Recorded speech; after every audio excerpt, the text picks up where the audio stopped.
How about this? A brand new bombshell whistleblower report alleges the existence of a secret Pentagon UAP and UFO program, and it's called Immaculate Constellation. The report, turned over to Congress, claims the government has high-resolution pictures of UAPs. In the latest episode of News Nation's Reality Check, Ross Coulthart sat down with Michael Schellenberger, the independent journalist who spoke to that whistleblower. I hope at some point it does become public. It's a fascinating, there's much more in it than I could summarize in the article, but there's just a fascinating description of different UAPs that we've all heard about, orbs and tic-tac and discs and triangles and boomerangs and all the different, you think about the Phoenix Lights. And so you sort of, if you have some familiarity with the big UAP cases, it's very striking to see that there is a database of UAPs captured apparently by the Defense Department and the intelligence community in a database that Congress, at a minimum, the Gang of Eight should have access to. That would be something. That's on the latest episode of News Nation's Reality Check. All you got to do is just scan this QR code on your screen to watch that episode right now. Not right now, after I talk to Ross here. Joining me now, I have News Nation special correspondent Ross Coulthart. Ross, good morning to you.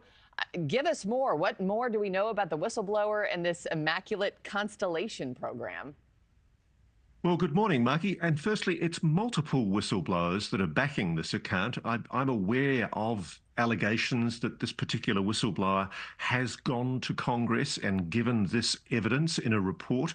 It's a very lengthy report that details and is supported by other people with knowledge of this program, alleging basically that the RO, the Pentagon's UAP investigation office, and the Pentagon have illegally withheld from Congress knowledge of a secret UAP retrieval and reverse engineering program, and more importantly, that they are aware of a large body of information about UAPs, particularly human intelligence, photographs, videos, and they're a very high resolution, much higher than we're used to from these blurry pictures we often get on TV.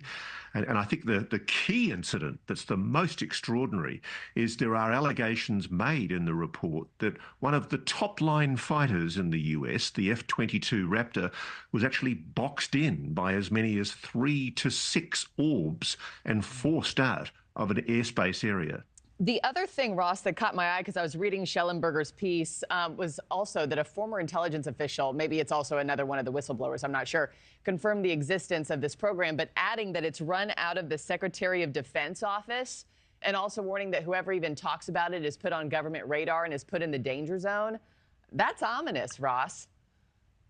It is. It's very ominous. And look, I should note the Defense Department has issued a statement formally denying categorically that there is any special access program, unacknowledged, waived, or special access program that has the terms Immaculate Constellation.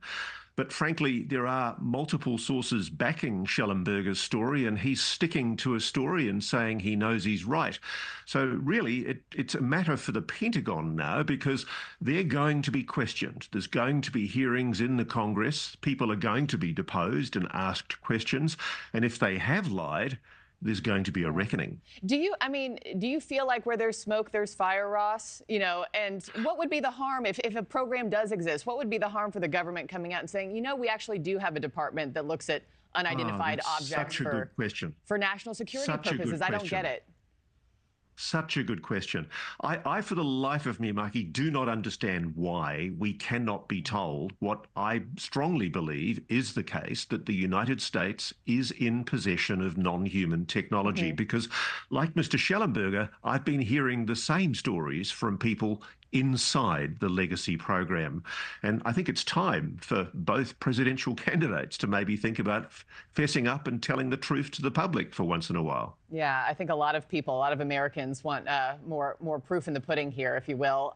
Ross Coulthart, thank you so much. I can't wait to watch. Thanks for watching, everybody. Go to joinnn.com to find News Nation on your television provider. Also, don't forget to click that red subscribe button below to get more of News Nation's fact-driven, unbiased coverage.